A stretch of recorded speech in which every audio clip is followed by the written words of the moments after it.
नमस्कार, आशा करता हूं कि आप लोग ठीक हो।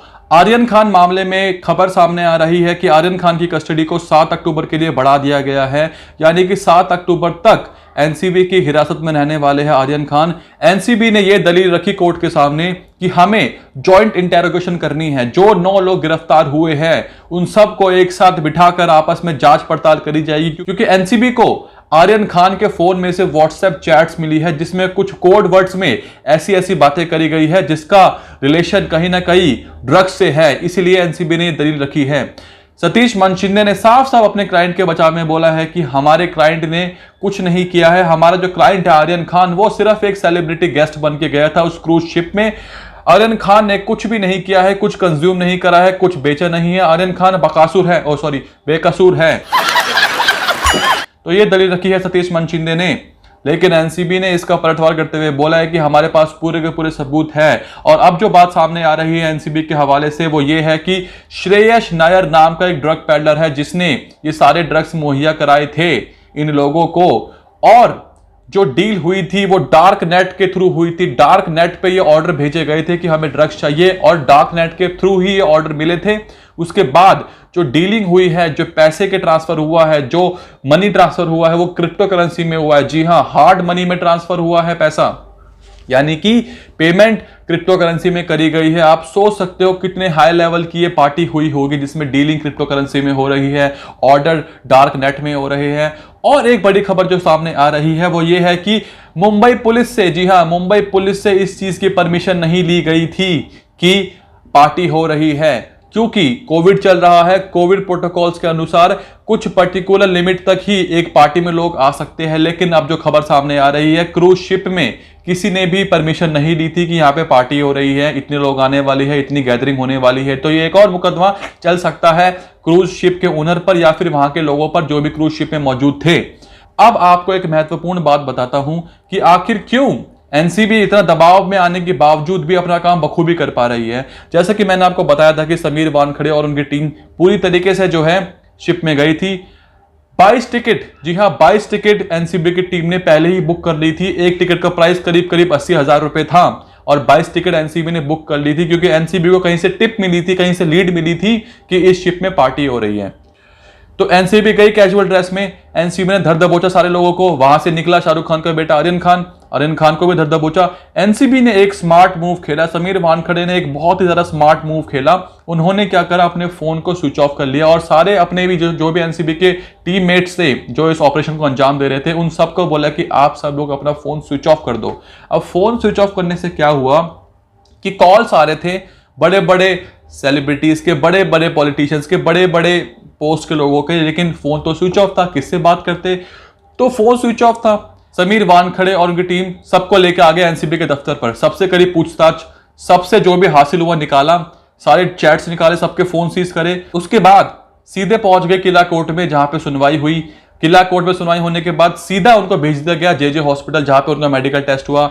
उसके बाद सबने अपना फोन खोल लिया। जी हां, अब करो फोन स्विच ऑफ करने का बेसिक जो मतलब था, जो काम था, वो ये था कि ताकि उनके ऊपर कोई प्रेशर ना आए, ऊपर से प्रेशर ना आए, बड़े बड़े लोगों को प्रेशर ना आए। इस वजह से उन्होंने अपना फोन स्विच किया था। और हैट्स ऑफ है समीर वानखड़े जी को। ऐसे ऑफिसर्स हमारे देश में अगर होना तो ये देश कहां का कहां पहुंच जाए।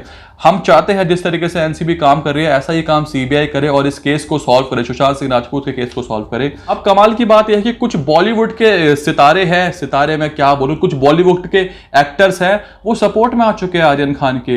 बोल रहे हैं आर्यन खान तो बच्चा है, 23 साल का बच्चा है, 23 साल का बच्चा है। नीरज चोपड़ा भी 23 साल के हैं और नीरज चोपड़ा ने देश का नाम रोशन किया है, ओलंपिक्स में गोल्ड लेके आया एथलीट्स में। पहले ऐसे भारतीय हैं जो एथलेटिक्स में गोल्ड लेके आए हैं। हैट्स ऑफ है, वो भी 23 साल के हैं, आर्यन खान भी 23 साल के। कितना फर्क है, जमीन आसमान का फर्क है। तो क्या ये बच्चे हैं, बच्चा समझ के हम इन्हें छोड़ दें? क्या है आपकी राय, मुझे बताओ कमेंट करके। क्या 23 साल का लड़का एक बच्चा होता है, उसको बच्चे की कैटेगरी में रखा जा सकता है? मैं भी 23 साल का हूं, मैं भी आर्यन खान की उम्र का ही हूं, मैं भी नीरज चोपड़ा की उम्र का ही हूं। तो मैं क्या बच्चा हूं? कमाल है। ये कौन सी बात है, ये कौन सा फैक्ट है कि वो बच्चा है तो उसको छोड़ देना चाहिए? अभी मुझे कुछ तस्वीर हाथ लगी है, वो तस्वीर देखने के बाद मैं क्या बोलूं, मतलब आप खुद देखो। इसमें आर्यन खान हंस रहा है। क्यों हंस रहा होगा?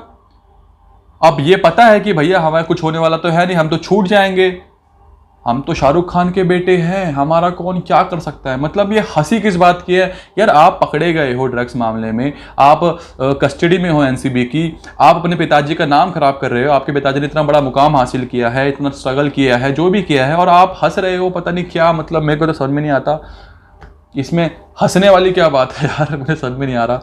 खैर भाई, अब जिसको हंसना है हंसे। मुझे इंस्टाग्राम पे एक पोस्ट मिला आर्यन खान का, जिसका कैप्शन लिखा हुआ है नार्कोस। और जब आप नार्कोस सर्च मारोगे गूगल पे, नार्कोस एक वेब सीरीज है जो बनी ही ड्रग्स के ऊपर है। तो कहीं ना कहीं ये जो लिंक है नार्कोस कैप्शन का और हाथ में लेना बर्फ, क्योंकि जो चिट्टा होता है, जो ड्रग्स होता है, वो भी व्हाइट कलर का ही होता है। तो काफी सिमिलैरिटी है इस पोस्ट में, इस कैप्शन में, जो कहीं ना कहीं ये यकीन दिलाती है कि जो मामला हुआ है पूरा आर्यन खान के खिलाफ, वो किस तरीके से हुआ है और इसमें कितनी सच्चाई हो सकती है। और एनसीबी की फुल फॉर्म ही होती है नारकोटिक्स कंट्रोल ब्यूरो, जिसमें नार्कोस वर्ड आता है। तो यही तो विधि का विधान है, जो आप देते हो वही आपको मिलता है। ये तो रही आर्यन खान की बात। मैं आपको एक एग्जाम्पल देना चाहता हूं जैकी चैन का। जैकी चैन के बेटे जैसी चैन के ऊपर जब आरोप लगा था ड्रग्स कंजप्शन का और ड्रग्स पोजेशन का, चैन पकड़े गए थे अपने दोस्त कायको के साथ। कायको को तो जमानत मिल गई क्योंकि कायको ने सिर्फ कंजप्शन किया था, लेकिन जैकी चैन के बेटे जैसी चैन ने कंजप्शन के साथ साथ ड्रग्स को पोजेस भी किया था, अपने पास भी रखा था। तो जैसा कि मैंने आपको बताया था, कंजप्शन की सजा कम होती है, वो एक बेलेबल ऑफेंस होता है, लेकिन अगर आप कंजप्शन के साथ साथ पोजेशन भी करते हो तो उसकी सजा ज्यादा होती है और वो एक नॉन बेलेबल ऑफेंस होता है। तो इसी के तहत जैसी चैन को 6 महीने की सजा हुई थी। जैकी चैन से बहुत सवाल करे गए, मीडिया ट्रायल्स चले, वो बहुत गुस्से में थे, वो बहुत निराश थे, बहुत हताश थे। और जैसे ही उनके बेटे जैसी चैन जेल से छूटे, अपने पिताजी के पास आए, उसी वक्त जैकी चैन ने ये फैसला लिया वो अपनी 50% प्रॉपर्टी, 50% हिस्सेदारी जो उन्होंने कमाया है, वो एक चैरिटी को दान दे देंगे। सिर्फ 50% ही वो अपने बेटे को देंगे।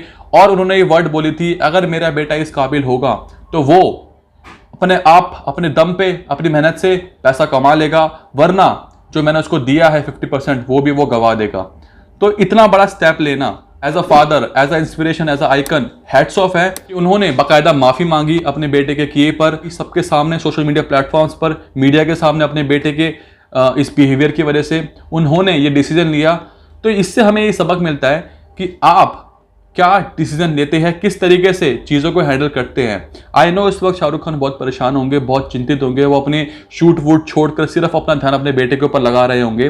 लेकिन हमें सबक लेना चाहिए जो जैकी चैन ने किया, जिस दृढ़ता से उन्होंने ये फैसला लिया, उन्होंने माफ़ी मांगी, इसके लिए बहुत हिम्मत चाहिए। वो खुद इतनी बड़ी पर्सनैलिटी है, वो लेजेंड है, वो आइकन है, लेकिन फिर भी उन्होंने नम्रता से माफ़ी मांगी अपने बेटे के किए पर। फिलहाल बड़ी खबर ये है कि आर्यन खान 7 अक्टूबर तक एनसीबी की कस्टडी में रहने वाले हैं। देखते हैं 7 अक्टूबर के बाद क्या फैसला आता है, क्या हासिल होता है एनसीबी को जॉइंट इंटेरोगेशन करने के बाद। पल पल की अपडेट्स आपको मिलती रहेगी। वीडियो पसंद आए तो वीडियो को लाइक करना और सबके साथ शेयर करना ना भूले। तब तक के लिए धन्यवाद।